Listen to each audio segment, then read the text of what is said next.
हरियाणा की राजनीति में डिनर डिप्लोमेसी को लेकर काफी सवाल खड़े हुए थे। राव इंद्रजीत सिंह को लेकर जगह जगह ये माहौल बनाया शुरू होने लगा कि भाई इनके साथ 12 विधायक हैं और ये जल्द ही हरियाणा में बड़ा ही सत्ता फेर कर देंगे। अब इसके बाद सबकी नज़र इन पर टिकी हुई थी कि कब ऐसा करेंगे, क्योंकि बहुत से नेताओं ने इनको ये सलाह दी कि भाई आप राजा साहब हैं, आपके शब्द बड़े मायने रखते हैं, आपको तो तुरंत फैसले लेने चाहिए क्योंकि आपके समर्थक आपसे उम्मीद लगाए बैठे हैं। 75 साल के आप हो चुके हैं, कब ये बड़ा फैसला लेंगे। जब डिनर डिप्लोमेसी को लेकर सवाल उठ रहे थे तो खुद राव इंद्रजीत सिंह को सामने आना पड़ा था और इस पर इन्होंने कहा था कि अब तो एहतियात बरतना पड़ेगा अगर कोई भी भोज कार्यक्रम बुलाया जाएगा। लेकिन इन्हीं सब के बीच अचानक से एक तस्वीर सामने आती है जहां पर देखने को मिलता है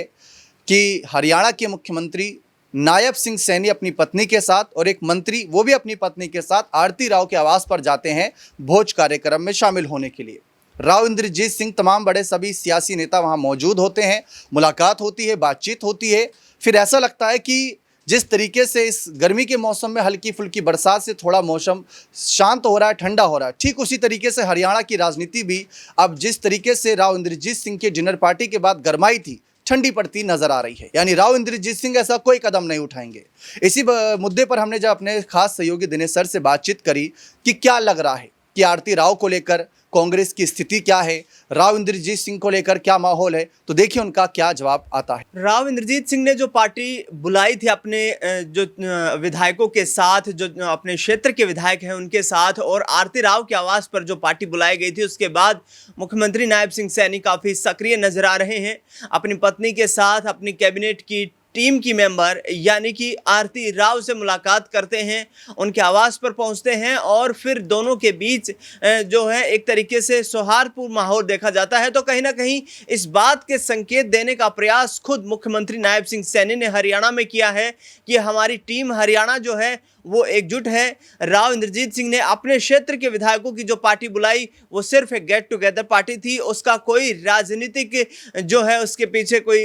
ऐसी रणनीति छिपी हुई नहीं थी जिससे कि कहीं ना कहीं बीजेपी संगठन को हरियाणा में बड़ा झटका लगता हुआ नजर आए। हालांकि राव इंद्रजीत सिंह ने जो पार्टी बुलाई थी उस पर तमाम राजनेताओं की, विशेष तौर पर विपक्षी राजनेताओं की ऐसी बयानबाजी सामने आई जिसने भारतीय जनता पार्टी की टेंशन को बढ़ा दिया था। बता दें आपको कि एक तरफ दिग्विजय सिंह चौटाला ये कहते हुए नजर आए कि राव इंद्रजीत सिंह बड़े राजनेता जरूर हैं लेकिन वो मजबूत राजनेता नहीं है। उन्होंने सीधे तौर पर कहा कि दोनों राष्ट्रीय पार्टियों को उन्होंने वक्त दिया, अपना महत्वपूर्ण योगदान उन्हें जिताने में दिया, लेकिन दोनों राष्ट्रीय पार्टियों ने उन्हें निराश किया है। ऐसे में आगे आने वाला वक्त भी बेहद देखने में दिलचस्प रहेगा कि राव इंद्रजीत सिंह जो ऐलान कर चुके हैं खुले तौर पर कि वो 75 साल की उम्र के पड़ाव को पार कर चुके हैं, राजनीतिक महत्वाकांक्षाएं कुछ ज्यादा है नहीं, ऐसे में वो आगे आने वाले वक्त में दबाव की राजनीति नहीं करेंगे। दूसरी ओर आपको बता दें कि सीधे तौर पर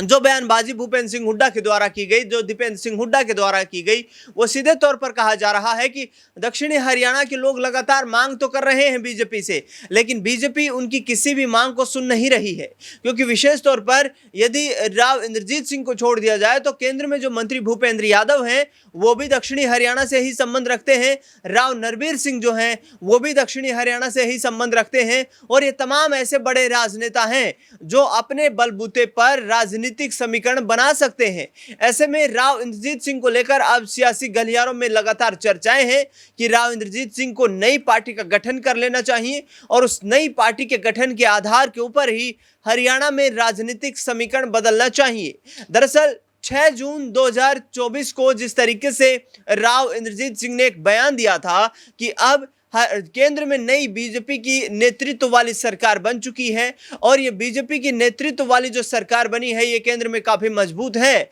लेकिन अब वो हरियाणा का राजनीतिक मानचित्र बदल देंगे। तो क्या आगे आने वाले वक्त में अब वो वक्त आ चुका है जब राव इंद्रजीत सिंह को इस बात का आभास हो चुका है कि उन्हें केंद्रीय कैबिनेट मंत्रालय से छुट्टी दी जा सकती है, क्योंकि चौधरी धर्मवीर को कहीं ना कहीं अब आने वाले वक्त में केंद्रीय कैबिनेट में शामिल किया जा सकता है, क्योंकि जाट वोट बैंक हरियाणा में बीजेपी से काफी जो है हद तक नाखुश नजर आ रहा था, और जिसका परिणाम भी ये हुआ कि जाट वोट बैंक की नाराजगी, विशेष तौर पर किसान आंदोलन की जो नाराजगी थी, उसका जो हर्ष ये देखने को मिला कि कांग्रेस पार्टी को 5 लोकसभा की सीटों पर जीत नसीब हुई, जबकि 2019 में 10 की 10 लोकसभा सीटें भारतीय जनता पार्टी ने जीत ली थी। इसके बाद जो जननायक जनता पार्टी के नेता हैं साफ तौर पर कहते हुए नजर आ रहे हैं कि किसान आंदोलन के रोष का नुकसान हमें हुआ, क्योंकि बीजेपी का किसानों से दूर दूर तक कोई लेना देना नहीं है, और ऐसे में आने वाले वक्त में हम मजबूती के साथ किसान कमेरे की आवाज उठाकर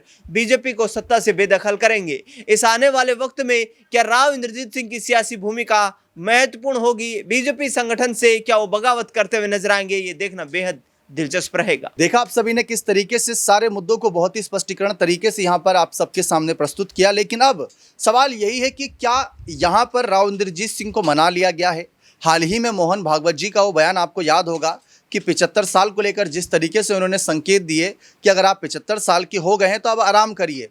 इतना काम मत करिए, दूसरों को मौका दीजिए। राव इंद्रजीत सिंह अब बीजेपी के साथ हैं, यानी बीजेपी के साथ हैं तो थोड़ी बहुत आरएसएस की विचारधारा भी इन पर प्रभाव डालेगी।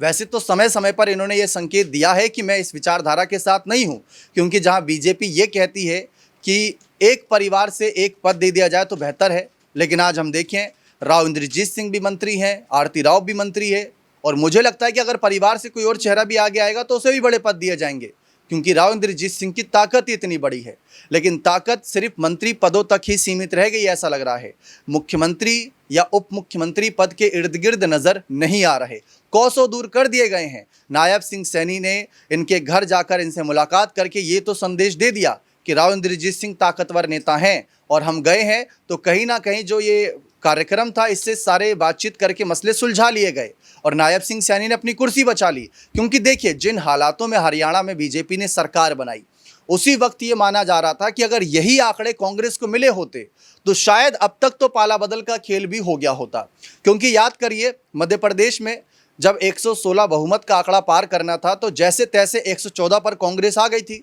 2 विधायकों की कमी पड़ गई थी, तो करते कराते वो पार कर लिया उन्होंने। सपा बसपा सबसे मिन्नतें मांग मांग कर वहां पर गए और सरकार बना ली। लेकिन फिर उसके कुछ ही महीनों बाद, 15 महीने बाद, जो सरकार करीब 15 साल बाद बनी थी, 15 महीने में ज्योतिरादित्य सिंधिया ने यह फैसला कर लिया कि यह सरकार गलत है, ये सरकार गलत फैसले ले रही है, भ्रष्टाचार फैला रही है, हमारी नहीं सुन रही, हमारा अपमान कर रहे। 15 महीने के अंदर वो सरकार गिरा दी गई थी। लेकिन वो तभी पॉसिबल हुआ था जब उनके पास कोई दूसरा विकल्प था, यानी कि उनको ऑफर मिल रहे थे बीजेपी से। लेकिन यहाँ कांग्रेस क्या कर रही है? हरियाणा में कांग्रेस ने राव इंद्रजीत सिंह की इस नाराजगी को लेकर, आरती राव के आवास पर इस भोज कार्यक्रम को लेकर, विधायकों की बाड़ेबंदी को लेकर कोई सवाल क्यों नहीं उठाए? इक्का दुक्का बयान देने से क्या बात बन जाएगी? इसीलिए कांग्रेस बाद में जब चुनाव होते हैं तो बहुत जगहों पर यह कह देती है कि ये गलत हुआ, वो गलत हुआ, लेकिन जब ऐसे मौकों को हाथ से जाने देती है तब कोई सवाल नहीं पूछता। तो फिलहाल इसी पर सवाल है कि जो भूपेंद्र सिंह हुड्डा, जिनकी उम्र करीब 77 साल है और सीएम बनना चाहते हैं,